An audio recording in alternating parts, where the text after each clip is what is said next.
အားလုံးပဲမင်္ဂလာပါဒီနေ့မှာလည်းပရလောကနဲ့ပတ်သက်ပြီးတော့စိတ်ဝင်စားဖို့ကောင်းတဲ့အကြောင်းအရာဆိုတာထက်ဘုသူဒ္ဓရပြီးတော့ဝမ်းနည်းစရာကောင်းတဲ့အကြောင်းအရာတစ်ခုကိုကျွန်တော်ကပြောပြမယ်အဲ့ဒါကတော့ကျွန်တော်တို့အားလုံးသိတဲ့ဆွေစုံရတရုပ်ဆောင်အဆိုတော်အနုပညာရှင်ဦးဝင်းဦးဘာကြောင့်တည်ခဲ့ရတယ်ဆိုတဲ့အကြောင်းကိုကျွန်တော်ကပြောပြမှာဖြစ်ပါတယ်အရင်တော့မြရတနာဆိုတဲ့နာမည်နဲ့စီကံတစ်ခုရှိခဲ့တယ်အဲ့ဒီစီကံရဲ့လူနာကလေးမှာဦးဝင်းဦးကိုသူ့ရဲ့အနုပည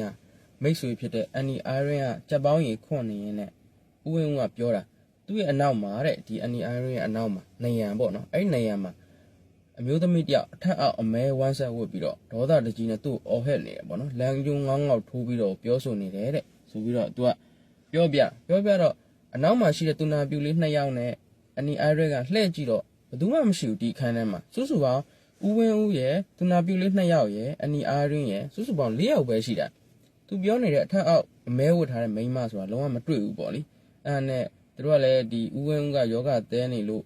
မြင်တယ်ဆိုပြီးတော့နှစ်သိမ့်တာပေါ့နော်ဘာမှမရှိပါဘူးအမြင်အာရုံဝေဝါးတာပါစသဖြင့်အမြင်မှားတာပါဒီလိုမျိုးပြောပြီးတော့နှစ်သိမ့်လိုက်တယ်ပေါ့ဒါနဲ့မကြောက်ဦးဝင်းဦးကဆုံးသွားဒီလိုနဲ့ပဲဆုံးပြီးတော့ရက်လေရောက်တယ်9ရက်မြောက်တော့ဘာလန်ဆန္ဒတိုက်မှာဦးဝင်းဦးအတွက်ရည်စူးပြီးတော့ဆရာတော်တွေကိုပင်ဖိတ်ဆွန်းကတ်ကုသိုလ်ပြုတာတွေလုပ်တယ်ပေါ့ဗျာ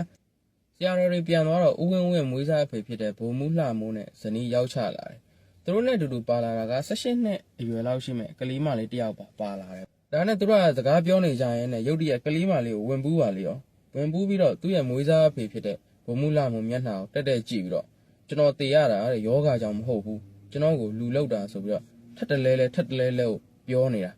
အဲ့လိုဝင်ပူးပြီးပြောဘုံမူရဲ့ဇနီးကငိုပါလေရောမထိန်နိုင်တော့ပဲနဲ့ဘုံမူကလည်းငိုချင်တယ်ဒါပေမဲ့ तू ကတော့ယောက်ျားဆိုတော့ဒေါသတွေထိန်ဝမ်းနဲ့စိတ်တွေထိန်ပြီးတော့ငါသားကိုဘယ်သူလောက်တာလဲပြောစမ်းဆိုပြီးထက်တလဲကိုမင်းနေတော့တာပြီးတော့ချက်ချင်းသူ့ရဲ့ကားဆရာကိုလွှတ်ပြီးတော့အထက်လန်းဆရာကြီးဦးတာကိုခေါ်ခိုင်းတာဖြစ်ချင်တော့ဆရာကြီးကအိမ်မှာမရှိဘူးနောက်ထပ်2ရက်လောက်နေမှကားထပ်လွှတ်ပြီးတော့ပင့်တော့မှဆရာကြီးကရောက်ချလာတယ်ဆရာကြီးကဒီဘုံမူလှမိုးပင့်လို့သာရောက်ချလာတာဘယ်အိမ်အောင်လာနေရရဲဆိုတာလည်းမသိဘူးဒါပေမဲ့အိမ်အောင်ရောက်တော့မှဒီအိမ်ကရုပ်ရှင်မင်းသားဝင်းဦးရဲ့အိမ်မှာလားဆိုတာသိလိုက်ရတာအိမ်ထဲကိုမဝင်ရသေးခင်ခြံထဲကိုစဝင်လိုက်ခရဲအငွေအသက်တွေကလုံးဝမကောင်းဘူးဗျာအဲ့ဒါဆရာကြီးကအိမ်ထဲကိုရောက်တော့ဆန်ပေးဖို့အနီအိုင်ရင်ကိုပြောတော့နဲ့ဆန်လေးကိုပေးတယ်ခွက်ကလေးနဲ့ပြီးတော့မလာဘူးတဲ့ဇလုံနဲ့ထည့်ပြီးပေးပါဆိုပြီးတော့ဆန်ကိုဇလုံကြီးနဲ့တောင်းလိုက်တယ်ပေါ့ဗျာပြီးတော့မှလှုပ်ထားတဲ့အစီရင်တွေကိုအောက်ထပ်ကနေအရင်စပြီးတော့ရှင်းတာဆန်တွေကိုအဲ့အောက်ထပ်မှာကျဲပတ်လိုက်တဲ့အခါမှာသူတို့ရဲ့အိမ်မှာရှိတဲ့စပွဲခုံရဲ့အောက်မှာရလုံးတွေရှိတယ်အဲ့ရေလုံးအောက်ကိုဆန်နေကပေးရစိတ်တွေပြေးပြီးတော့ကတ်တယ်လို့မျိုးဆန်နေကပြေးပြီးတော့ကတ်တော့အလုသမားတွေကိုခေါ်ပြီးတော့အဲ့ကိုရှင်းခိုင်းတာအဲ့နေရာကိုတေချာရှာခိုင်းတဲ့အခါမှာအင်းကျဲလို့ယူစားရတဲ့စာရွက်တွေအများကြီးပဲထွက်ချလာတာအဲ့အောက်ထပ်မှာပေါ့နော်အောက်ထပ်ကိုရှင်းပြီးအပေါ်ထက်ရောက်လဲအဲ့လိုတော့ဆန်တွေကိုပြေးချလာကောချလိုက်တဲ့အခါမှာရုပ်ရှင်မင်းသားဦးဝင်းဦးအိတ်တဲ့ကတင်နာကိုဆန်ကြီးပြေးပြီးတော့သွားစုတာသွားကြည့်လိုက်တော့ကတင်ကိုရိုက်ထားတဲ့တန်3ညောင်းပဲရှိတယ်တခြားဘာမှမရှိဘူးအဲ့နဲ့ဆရာကြီးကိုခေါ်ပြတော့ဆရာကြီးကဒါတန်မဟုတ်ဘူးတဲ့အင်းနေတဲ့နှုတ်ကြည့်လိုက်ဆိုတော့အဲ့တန်ကိုနှုတ်ကြည့်လိုက်တဲ့ခါမှာအဲ့တန်ပေါ်မှာအင်းနေနဲ့ဘာတွေရေးထားလဲဆိုတော့ဝင်းဦးမတ်လ13ရက်1935တေစီဆိုပြီးစာတွေရေးထားတယ်ပြီးတော့အဲ့တန်နေမှာပဲသပင်တွေလက်သေးတွေနဲ့တခါပတ်ပြီးတော့ခြိထားတာကြောက်စရာကြီးနော်အဲ့နောက်ထပ်ကျွန်တော်ထပ်ပြီးပြောပြအောင်မယ်နောက်ထပ်သူကအဲ့လိုမျိုးလက်ရှာတော့အဲ့ကတင်အောက်မှာပဲအဲ့လိုခမဲကျိုးလိုပုံစံနေအင်းတုတ်တွေအများကြီးတေးလေးပေါ့စီတက်နေတာပဲအဲ့အောက်မှာအများကြီးတွေ့ရတာပဲအခန်းရှိမှာလဲအနီးနားလူတွေရောအကုန်လုံးကလာကြည့်ကြတာတခုဆိုသူတို့ပါဝိုင်းဝန်းကူညီလို့ရအောင်ပေါ့ဗျာအိမ်နီးနားချင်းတွေဘာဖြစ်လဲဆိုတော့သူတို့ချစ်တဲ့မင်းသားကြီးတယောက်ကလူပြူစားလို့ဆုံးသွားတယ်ဆိုတော့အားလုံးကလည်းစိတ်မကောင်းကြဘူးပေါ့လေနော်ဒီလိုနဲ့ဆရာကြီးကရှာတယ်အလုသမားနဲ့အိမ်နီးနားချင်းတွေကအဲ့ဒီအင်းတွေအကုန်လုံးမကောင်းတဲ့အတိုက်ခတ်တွေကိုသူတို့ကရှင်းရတယ်ပေါ့လေထက်ကိုရဲ့အပေါ်တက်ရေစင်တွေပါတက်ကြည့်အောင်ရေစင်တက်ကြည့်တော့အဲ့ရေစင်ထဲမှာလူအယူပေါက်စနတေးလေးအများကြီးပဲထည့်ထားတာအဲ့ဒီရေစင်ကကျလာတဲ့ရေတွေကိုသူတို့ကတုံးတယ်ချိုးတယ်တောက်တယ်ဆိုတော့စဉ်းစားကြည့်ဦးဝင်းဦးရဲ့ဘိုက်ထဲမှာဒီမကောင်းတဲ့ရေတွေကဘယ်လောက်တောင်ဝင်နေလဲဆိုတာလုံးဝပြောမပြတတ်အောင်ပဲလीနော်အဲ့လိုနဲ့ပဲရှာကြဖွေကြရင်လည်းမိကန်တက်တာနာကိုရောက်မိကန်တက်တာကိုမကြည့်တော့အောက်မှာဖိုခနောက်ဆိုင်ထားတဲ့အိုးချမ်းပဲ့လေး3ခုကိုတွေ့တယ်2ခုကတော့အဟောင်းတစ်ခုကတော့အစ်စ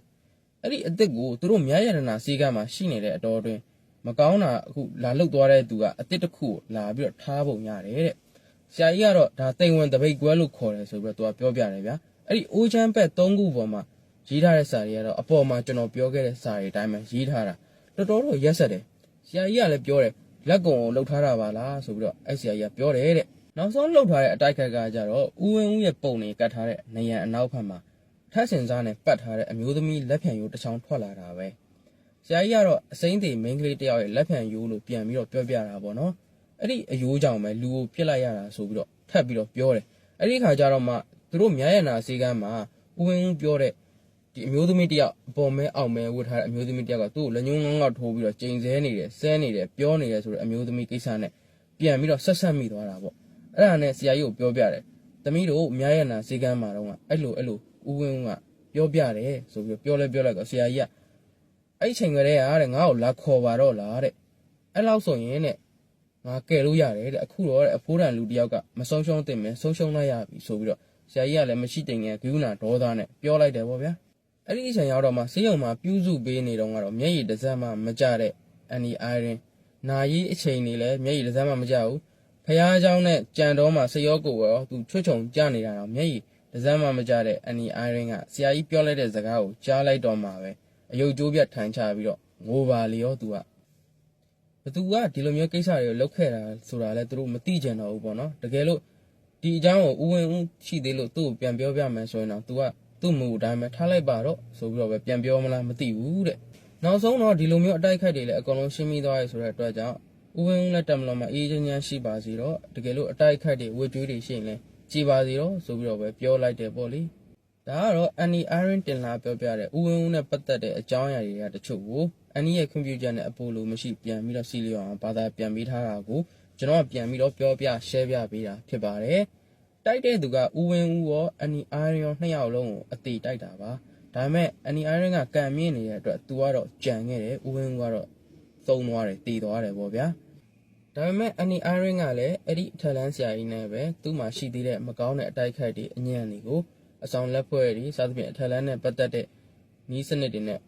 ရှင်းထုတ်လိုက်ရတယ်ပေါ့ဗျာအခုလိုမျိုးကျွန်တော်ပြောပြတာကိုသဘောကျတယ်ဆိုရင်ကျွန်တော်ရဲ့ channel ကိုလည်း subscribe လုပ်ပေးဖို့မမေ့ပါနဲ့နော်ဒီဘက်မှာကျွန်တော်တင်ထားသမျှဗီဒီယိုတွေအကုန်လုံးကို playlist အနေနဲ့ကျွန်တော်စုပေးထားပါတယ်အဲ့ထဲမှာအကုန်လုံးဝင်ပြီးတော့ကြည့်လို့ရပါတယ်ကျွန်တော်ရဲ့တရား channel ကိုလည်း subscribe လုပ်ပေးတဲ့သူတွေကိုထပ်ပြီးတော့ကျေးဇူးတင်ပါတယ်